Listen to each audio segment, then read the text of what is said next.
بسم الله الحمد لله والصلاة والسلام على رسول الله وعلى آله وصحبه ومن والاه ثم أما بعد. To proceed, before I begin talking about this particular topic of the management of angry people, last night I went back to my room and I was very uncomfortable about how it is my own deficiency, how we scratched the surface of this issue of pedophilia and we just moved on. We gave like a few answers and some people may have not been completely satisfied. It is just like, in my own view, a matter of this nature. When you deal with it, you either completely, thoroughly cover it or not deal with it to begin with, because you do need at least each one to walk away with 10 very good answers to this issue. In addition to this, as a da'i, you need to do plan B for the person who will not be comforted by your very strong, solid, logical rebuttals of his argument. You need to have plan B, and that is, I believe, what we may need to talk about, and I will ask the management, the administration, for permission to talk about this in the QA session, and I will ask my partner in the QA session, Sheikh Ibrahim Zidan, to allow me just a few minutes to basically wrap this issue up and make a more cohesive argument, and also make plan B and plan C, because there is plan B and plan C for those who will not be satisfied with your answers. That is in the capacity of a da'i versus the capacity of a Muslim who has to basically submit and accept that which has been related to us in the authentic collections. Back to the issue of the anger. So if you have any inner thoughts about this issue and you want like some more comfort on this particular issue, please come to this session, which will be held at 8:15 p.m. inshallah. In the issue of the management of angry people, and the best way to address this issue is to address a story in which the Prophet ﷺ practically showed us how to manage angry people, and to try to glean some lessons from this beautiful story. The story was reported by al-Bukhari from Osama ibn Zayd.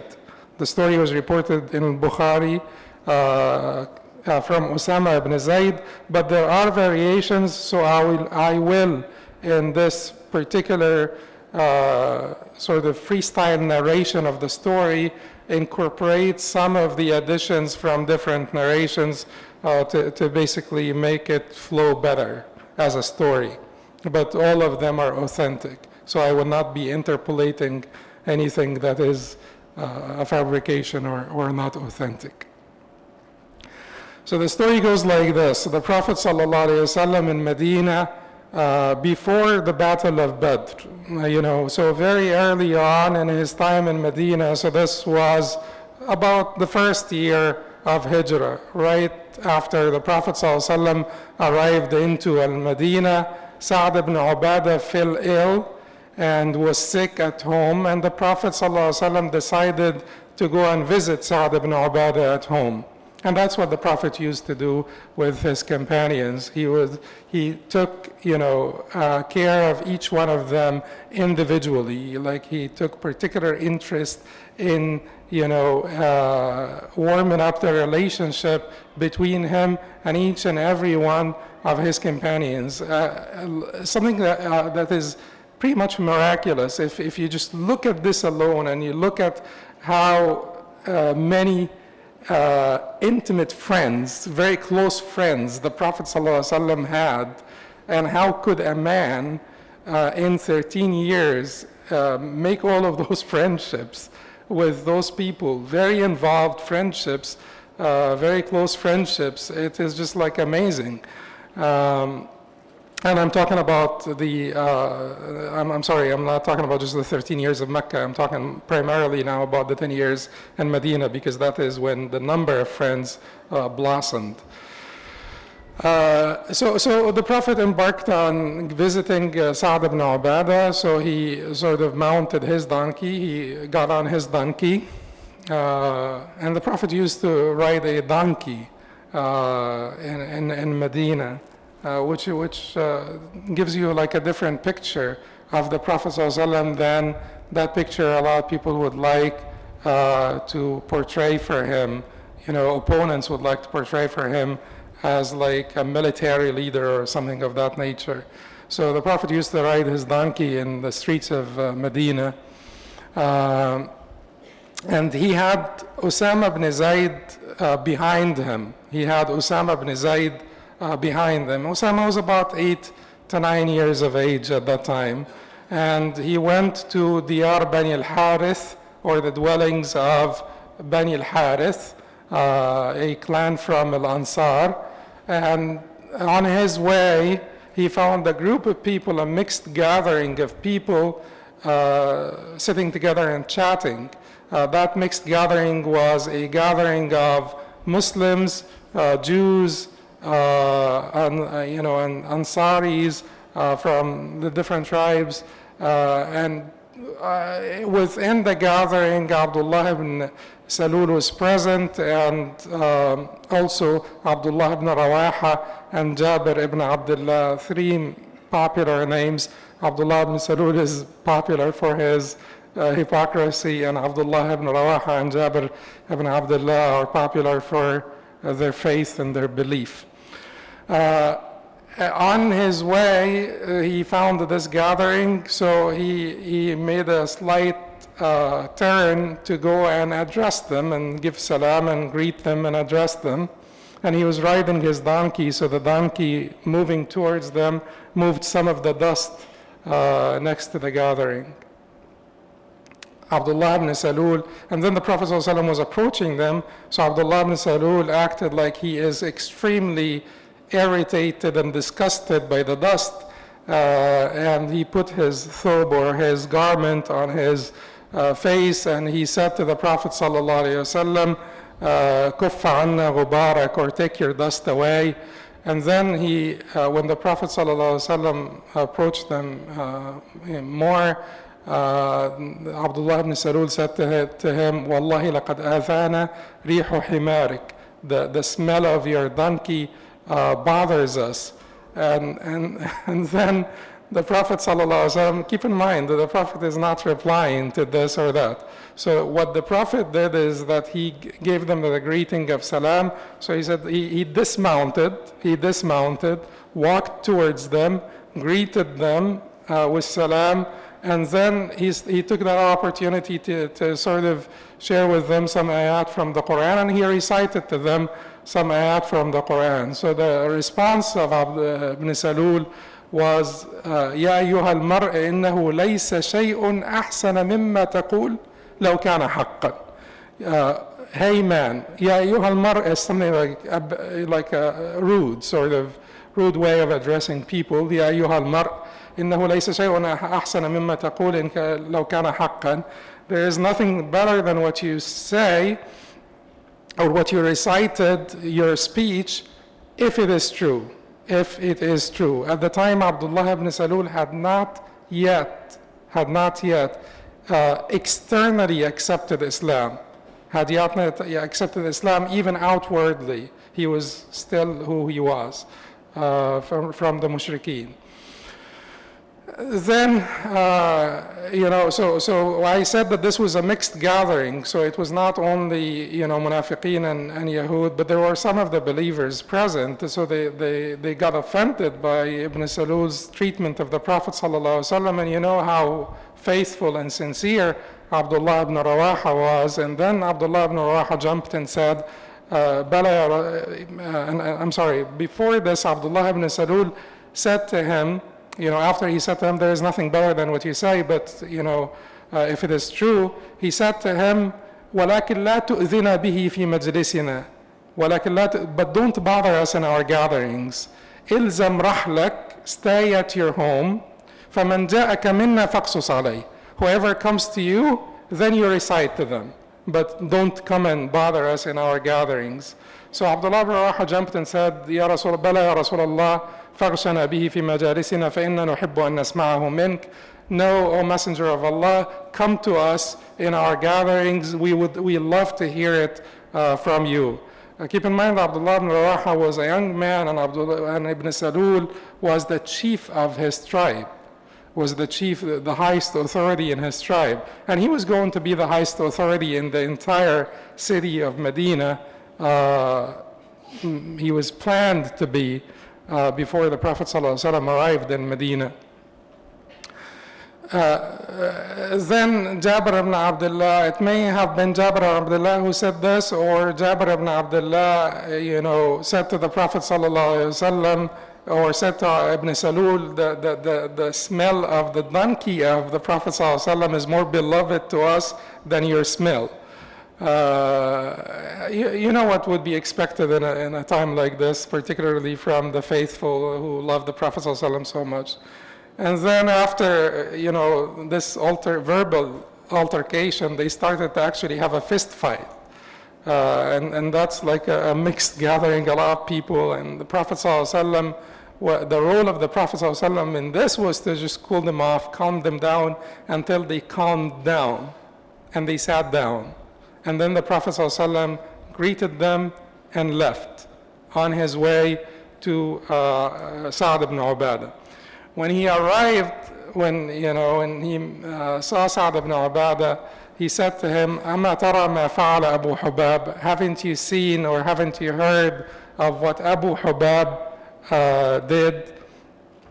Abu Hubab is who? That's Ibn Salool. But the Prophet ﷺ politely addressed him with his kunya. Kunya is the epithet of respect. It's when you call someone the father of so-and-so. Father of al-Hubab, father of this. It is like a genitive form in the Arabic language to address people with respect. So even though when Ibn Salool addressed the Prophet ﷺ, he said to him, hey man, the Prophet ﷺ, in the absence of Ibn Salool, not even in the presence, when he talked about him, he called him with his epithet of respect, or kunya, Abu Hubab. Then Sa'd ibn Ubadah said to the Prophet ﷺ, O Messenger of Allah, please forgive him and pardon him. اعف عنه واصفح.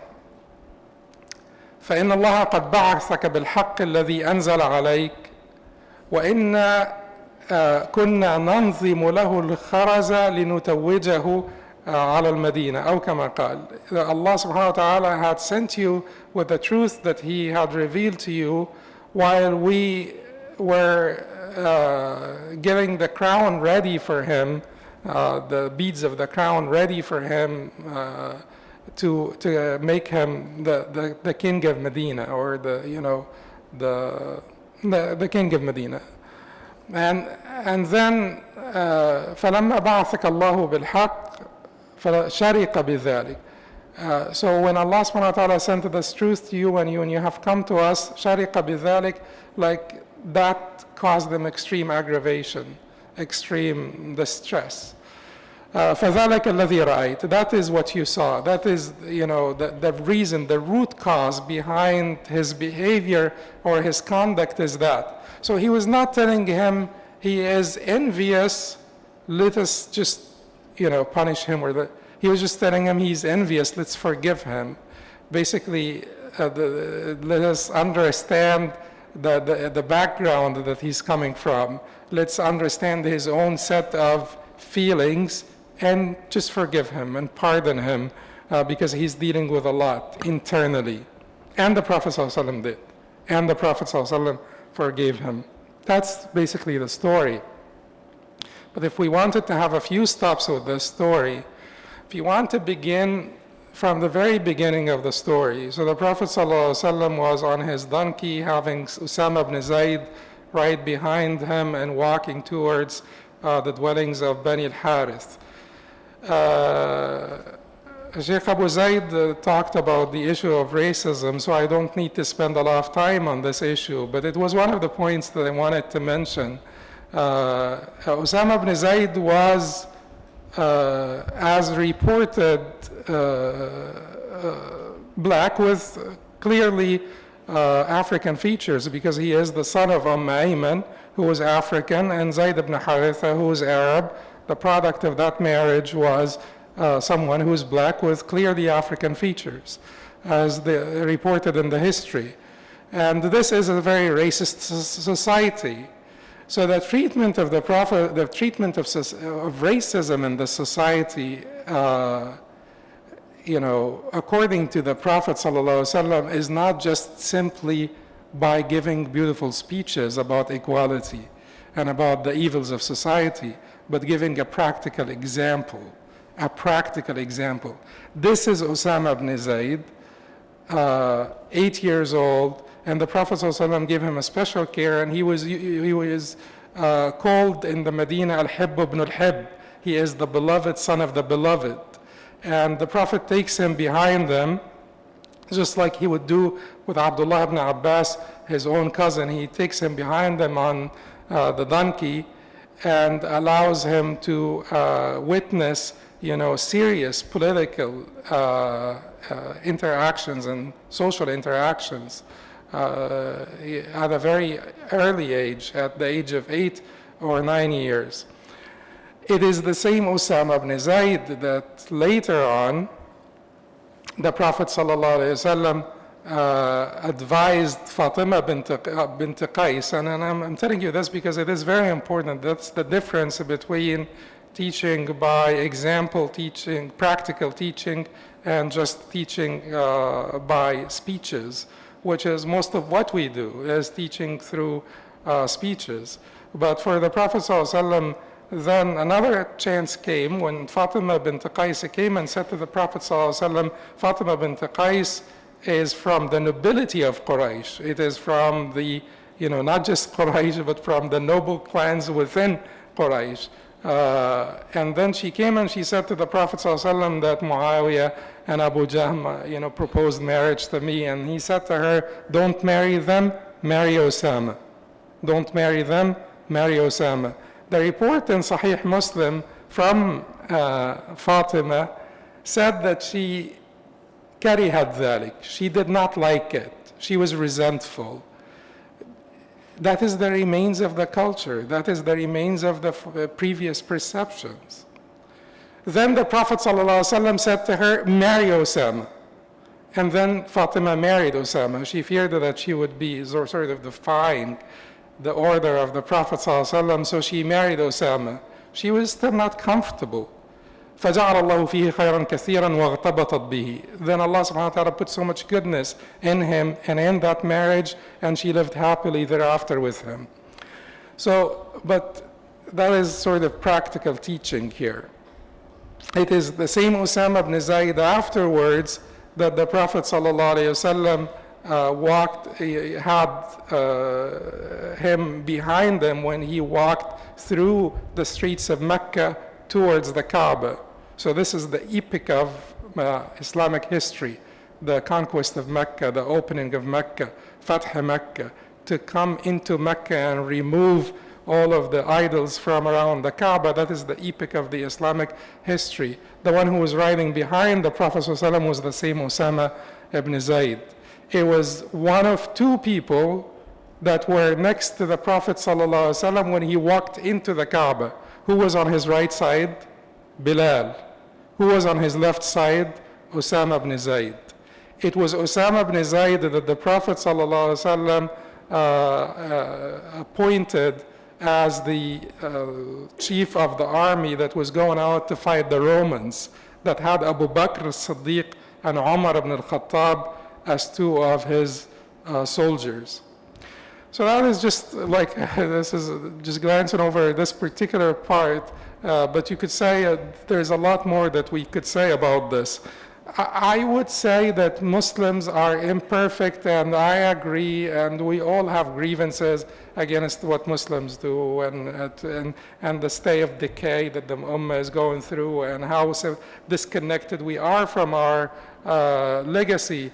But I would say, even though with all of this, because of Islam, and only because of Islam, not because of our ethnic, national, racial background, or just because we're good people, it is because of Islam that despite all of the ailments and diseases, and despite the fact that racism is alive within the Muslim Ummah, is not dead, it is alive.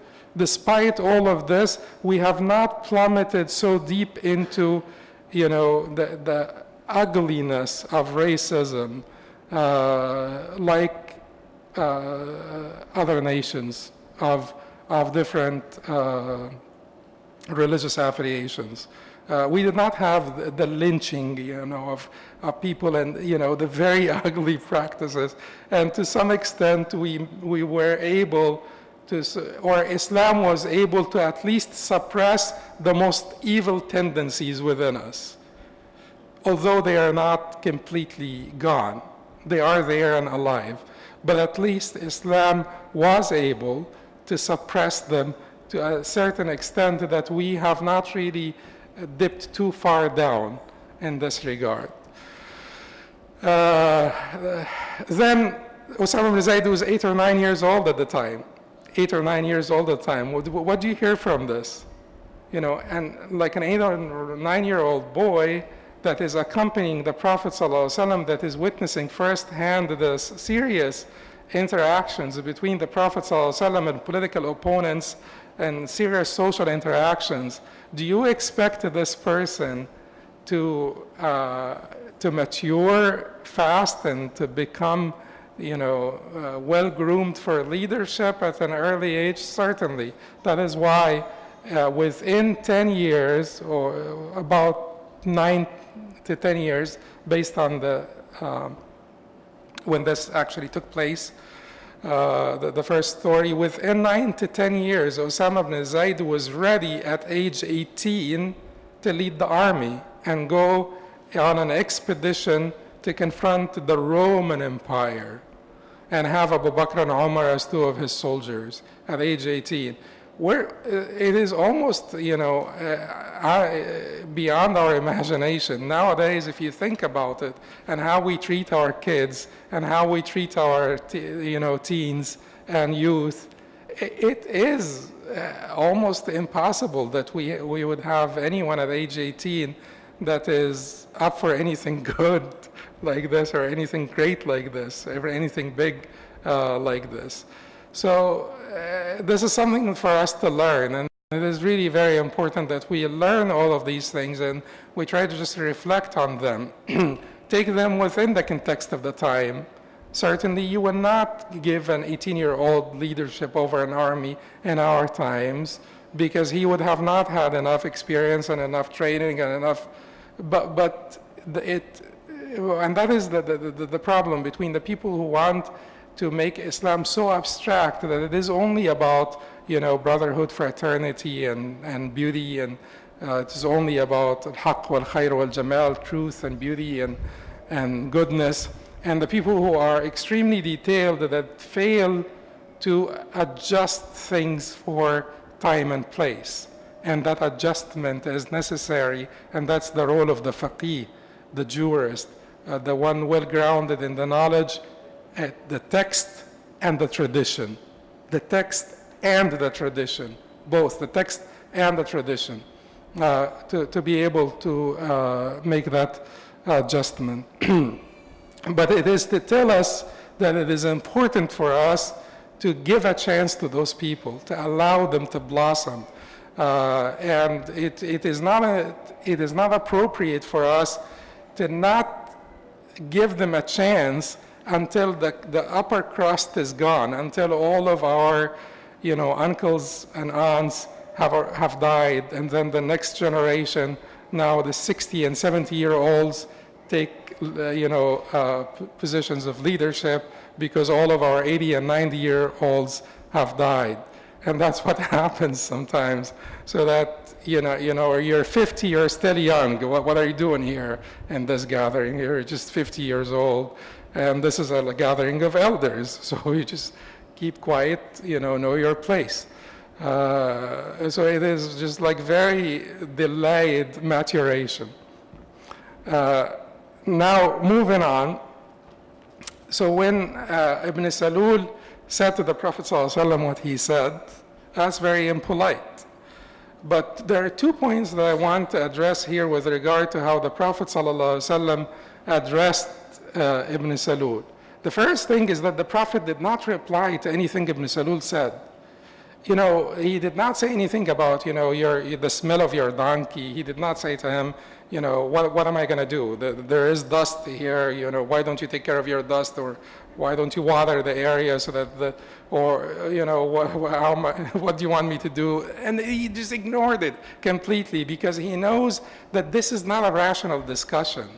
He knows that this is a frustrated individual. This is an individual with grievances. To engage with him in a rational discussion is futile.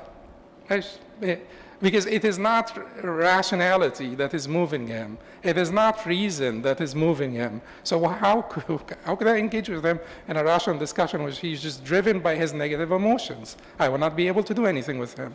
So ignore it. Then he said to them, Assalamu alaikum. And then he talked about something else, recited the Quran, ignored the thing completely. What does this tell you? It tells you about the focus of the Prophet ﷺ, the sincerity, the devotion to his mission, the devotion to the deen and the spread of Islam. That was his focus. He was never distracted.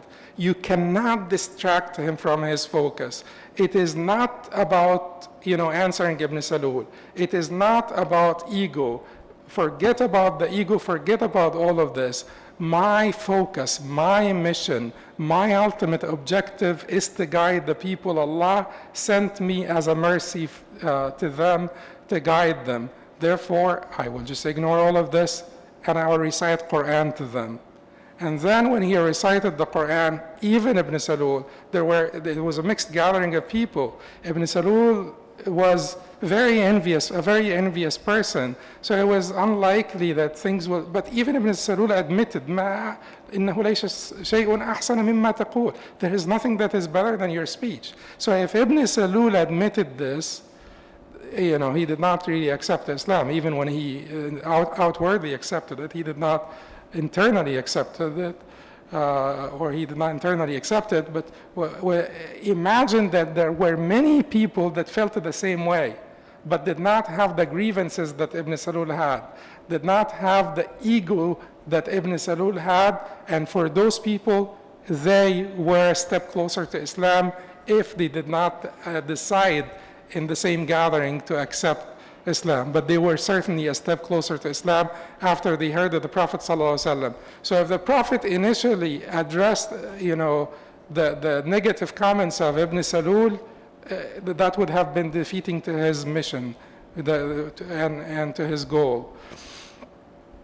Then the magnanimity of the character of the Prophet ﷺ, just amazing.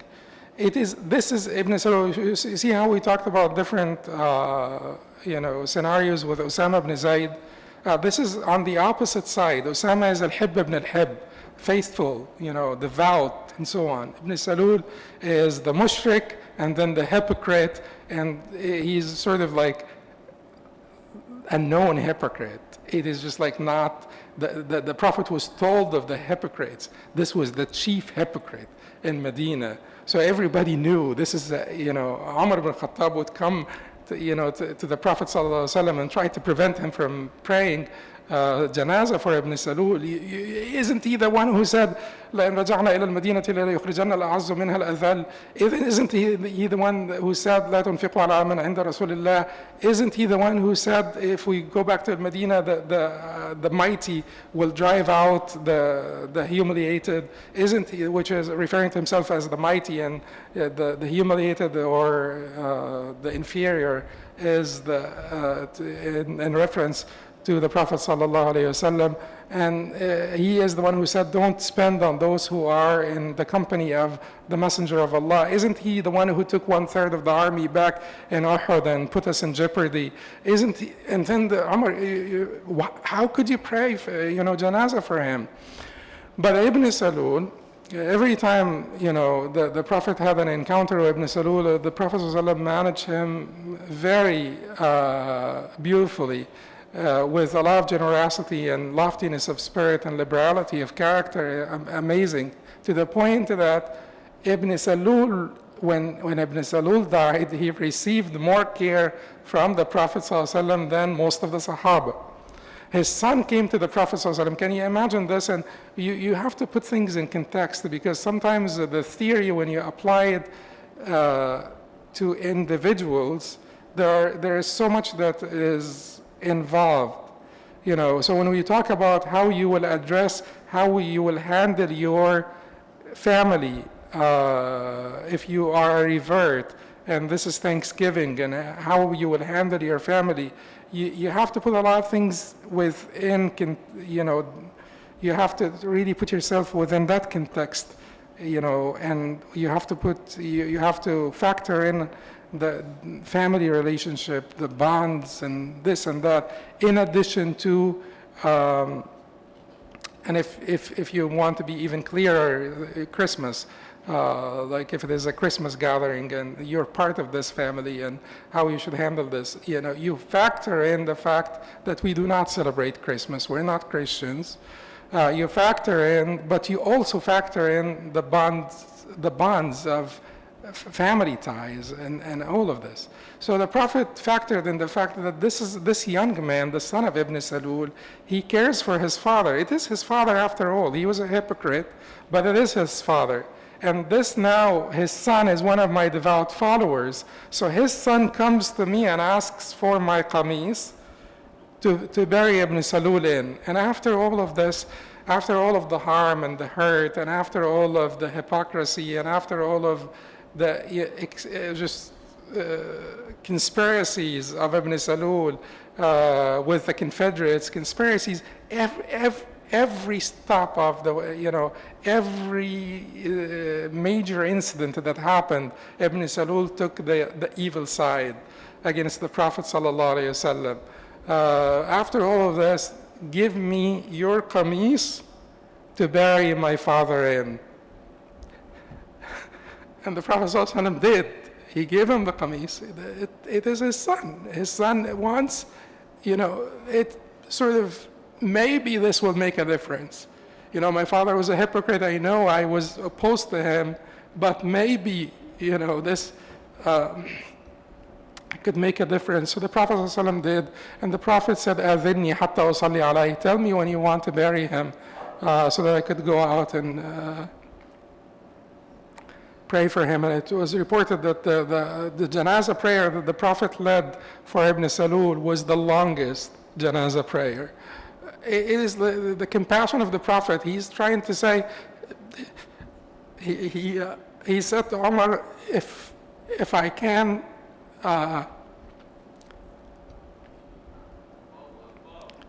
if I know that it would be accepted from me, then I will seek forgiveness for him more than 70 times. Allah subhanahu wa ta'ala said, "Istaghfir lahum aw la tastaghfir lahum, in tastaghfir lahum 70 marra fala yaghfir Allahu lahum." Seek forgiveness for them or don't. If you seek forgiveness for them 70 times, Allah will not forgive them. But the Prophet sallallahu alaihi wasallam said, if I know that if it would work, that and he would be forgiven, I would seek forgiveness for him more than 70 times, that Allah may forgive him. So this is the concern that he had for his ummah. Which ummah is this? This is ummah al-da'wah, not ummah al-ijabah. Not the ummah that responded to him and accepted him, but the ummah means the ummah of humanity, because humanity is his ummah al-da'wah. So he was addressing humanity with his da'wah. His concern that he had for humanity was amazing. And this is a man who personally hurt him so many times. This is the man who personally spread the al-ifk about Aisha, who personally insulted him concerning his honor, concerning his wife, and spread rumors about, Aisha that you know and that you're aware of. Just imagine this. And then he would go down in the grave and have Ibn Salool, pick up Ibn Salool and blow in his mouth, so that the last thing that he would have had from this dunya would be the saliva of the Prophet ﷺ, trying every single way to benefit this man and to keep Allah's punishment away from him. That was the concern that the Prophet had for Ummat al-Da'wah, not Ummat al-Ijabah, not the Ummah in the sense of Muslims, but the Ummah in the sense of humanity. And then, there is so much to say about, the treatment of the Prophet's treatment of Ibn Salool afterwards and before that. But the next point I wanted to address is another point, which is the fact that these people, they were Muslims, Jews, mushrikeen, were sitting together and chatting. And the Prophet came and did not tell them, why are you doing here together? Because, sort of this human interaction, social interaction, is the norm for us Muslims. We're not for seclusion, because seclusion وقال الذين كفروا لا تسمعوا لهذا القرآن والغوا فيه لعلكم تغلبون. Seclusion is the tool of the kuffar, because they have low spirits, lack of confidence, uncertainty, ambiguity about their beliefs. We don't. We have certainty. وقال الذين in Surah Fussilat, the kuffar said, الذين كفروا said, do not listen to this Quran and make noise while it is being recited, that you may overcome it. Their way is what? Do not listen. Because if you listen, you may become impressed. But our way was different. In Surah An-Nisa, Allah subhanahu wa ta'ala says, وَقَدْ نَزَّلَ عَلَيْكُمْ فِي الْكِتَابِ أَنْ إِذَا سَمِعْتُمْ آيَاتِ اللَّهِ يُكْفَرُ بِهَا وَيُسْتَهْزَأُ بِهَا فَلَا تَقْعُدُوا مَعَهُمْ حَتَّى يَخُوضُوا فِي حَدِيثٍ غَيْرِهِ إِنَّكُمْ إِذًا مِثْلُهُمْ حَتَّى يَخُوضُوا فِي حَدِيثٍ غَيْرِهِ. And Allah had revealed to you in the book that وَقَدْ نَزَّلَ عَلَيْكُمْ فِي الْكِتَابِ, Allah had sent down to you in the book that when you hear the verses or the signs of Allah being mocked and ridiculed, do not sit with them until they take up some other discourse. Do not sit with them until they take up, or they wade into, or they address something else. They take up some other discourse. And then you could go back and sit with them. So now you're sitting with them, they get into something, they mock the verses of Allah. Do not sit with them while they're mocking the verses of Allah. Now they take up some other discourse, you may go back and sit with them. Isn't that amazing? Isn't that the most healthy assimilation? Now you will not be party to mocking the verses of Allah. You should not. And keep in mind that when we're talking about assimilation, we're not talking about defeatism. We're not talking about, being colorless and odorless as a Muslim. You're just there. You see, Abdullah ibn Rawaha showed his true colors, didn't he? Jabir ibn Abdullah showed his true colors. They felt offended for the Prophet. They defended the Prophet. They spoke on behalf of the Prophet ﷺ. And then they went back and sat together with the same people. Yes. If you can do this, then that is healthy assimilation. If you cannot do this, then you should certainly stay away. If you don't have the courage to do this, then you should just keep yourself away. But most of the people, and I do notice this particularly in people who grew up here, they have more courage to sort of speak. I'm not saying anything bad about people who grew up here, but I'm just saying that sometimes we tend to be like too timid. People, immigrants like myself, we tend to be too timid, people who did not grow up here. So people who were born here and people who grew up here, they do have this courage. It's a good word. Courage is a good word. I'm not saying anything there. They are more assertive. But we tend to be like too shy to speak up or to be confrontational in discussions. And it's not true for all of us, and it's not true for everybody who grows up here. But in general, these phenomena are just human phenomena. They're not mathematical equations. So there will be exceptions here and exceptions there as well. But this is a very important point. So healthy assimilation is the Islamic prescription.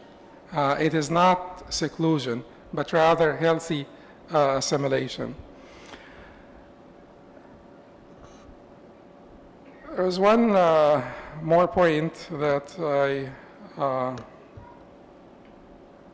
wanted to discuss. It slipped my mind, so we talked about the focus in the Prophet's, treatment of different scenarios, the focus that he had on his mission, and the fact that he never allowed himself to be distracted. We talked about the magnanimity of his character. We talked about taking care of the youth. Yeah, I guess we addressed that point about taking like early preparation of the youth. And we talked also about assimilation, being healthy assimilation, being the answer and the Islamic prescription and not seclusion. And I think that these are the main points that I wanted to address, or the main lessons I wanted to glean from this particular story. I still have 8 minutes and 28 seconds, 27. I'll leave them for questions, inshallah.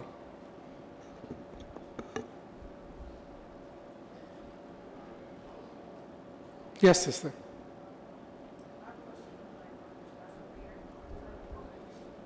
No, nobody told you that I'm a little bit hard of hearing. I have a question regarding like the janazah prayer. So like in what condition do you not pray for someone? What condition? Like in what conditions? Like, yeah, we know if they're not Muslims and you can't, have a janazah for them, but like in what other conditions if they are Muslim? No, if they're not Muslim, you don't pray the janazah prayer, because Allah then said, لا تصلي على أحد منهم مات أبدا ولا تقم على قبره. Do not pray for anyone of them who died, and do not stand by his grave. Allah said that to the Prophet sallallahu alaihi wasallam. So you don't pray janazah prayer except for a Muslim. Now, who is a Muslim? A Muslim is the one who said, La ilaha illallah Muhammad Rasulullah. A Muslim is the one that you saw praying. And err on the side of Islam, not the side of hypocrisy or disbelief when you are in doubt. Err on the side of Islam. So if he was a Muslim at one point, consider him a Muslim until it is clear to you, like the sun in the middle of a summer day, that he left or she left. Yes. Alayhi salam. Assalamu alaikum. So, regarding the Prophet Muhammad's treatment of Ibn Salool in terms of giving him his qamis and making the janazah long and so forth, could that be tied back to your last lecture about like mercy to mankind, that he showed softness and mercy to this hypocrite who basically put a lot of Muslims in jeopardy and harmed a lot of Muslims?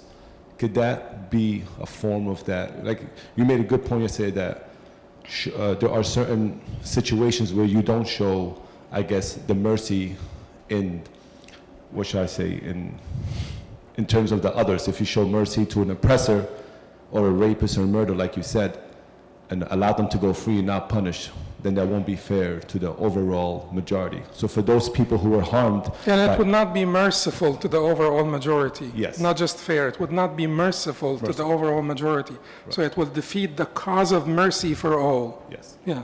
So wouldn't that be the same situation applied to Ibn Salul in terms of, could that argument be made that if you show softness and kindness to a hypocrite like that, others could maybe get that idea that, well, if this person did all that and the Prophet still prayed on him, maybe same for me.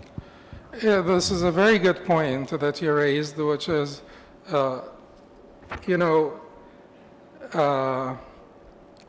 Ibn Salul did not take up arms against the Prophet ﷺ. Had he done, the Prophet ﷺ would have shown him his courage, bravery, valor, and all of the other qualities that the Prophet had.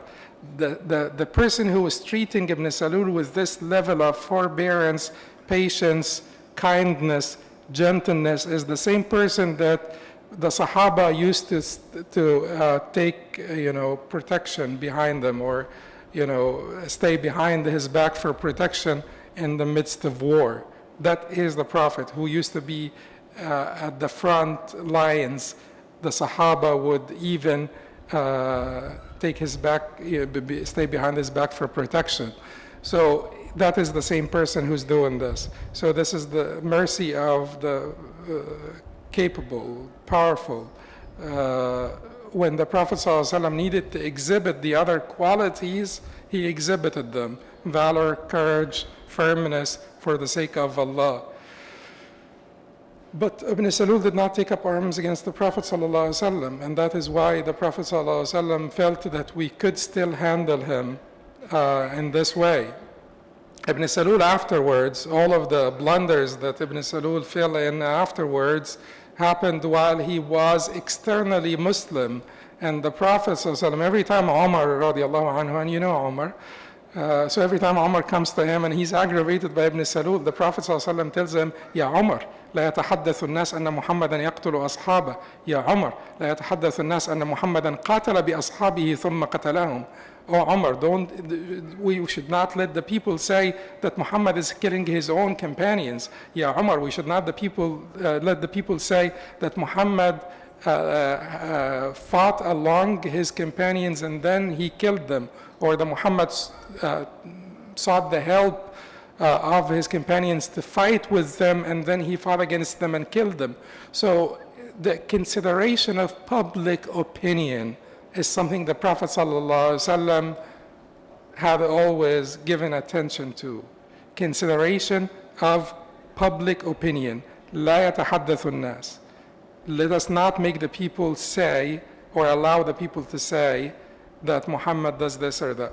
So multiple factors in play here with Ibn Salul. One of them is the fact that he did not take up arms against the Prophet. One of them is the fact that it would not be good from the the position of public opinion, and to do something to Ibn Salul. Keep in mind also that Ibn Salul was the chief of his people, al-Khazraj, and if we treat him, the Prophet ﷺ said to Umar radiallahu anhu, remember that day when you told me to kill Ibn Salul?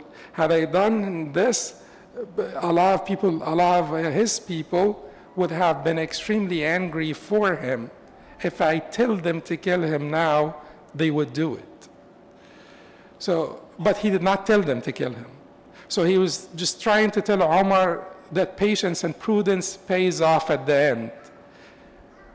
And he continued to practice this patience and prudence and gentleness with Ibn Salul until he died. But wisdom is basically to reconcile between all of those qualities in all scenarios, and that is the Prophet ﷺ, reconciling between all of the qualities of courage, firmness for the truth, and valor and mercy, gentleness. That reconciliation, the product of this reconciliation, was the Prophet ﷺ. Yes.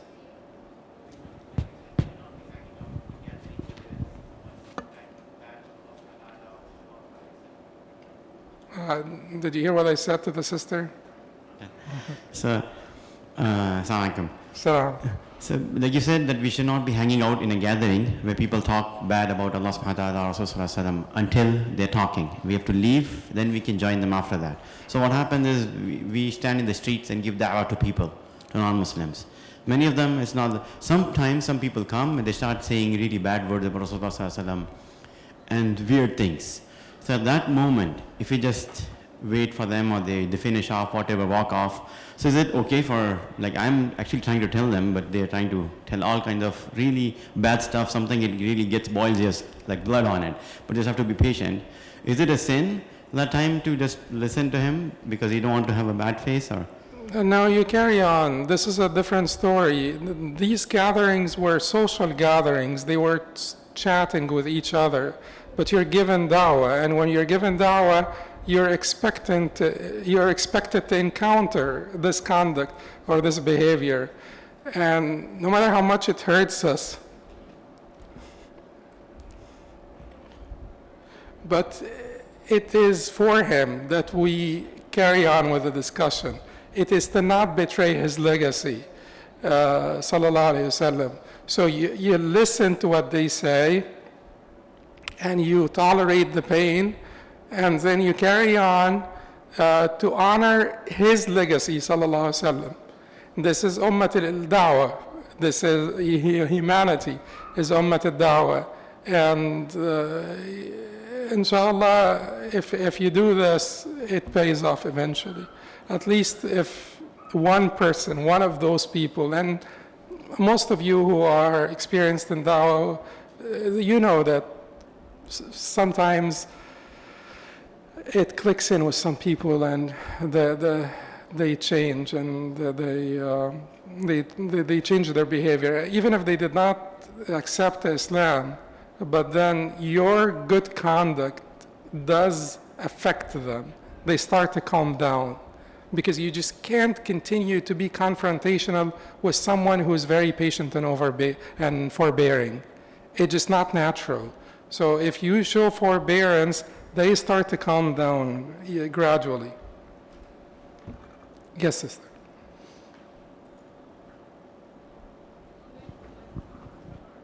What? Oh, the mic, yeah.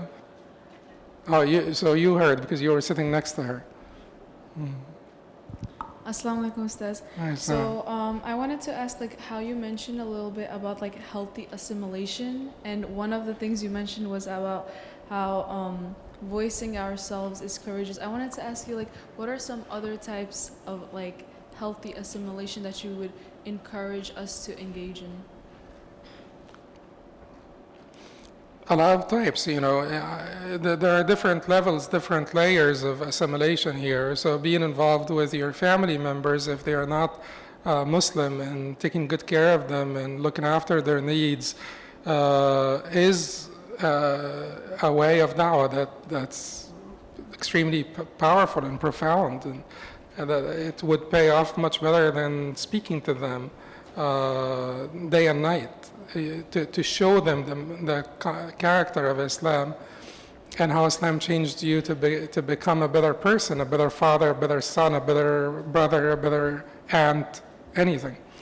And there are different levels of assimilation. Basically, whenever we talk about assimilation, whenever we talk about Muslim activism and involvement and so on, we're always talking about Muslims running for office or the Congress or this or that, or being involved in politics. But at the grassroots level, basically, if you are a Muslim on the Board of Education in Parsippany, and the people value your contribution to the discussions or the various discourses, and people see the wisdom that you bring into the table, and the perspective, the valued perspective that you bring in to the discussion. And that is healthy assimilation.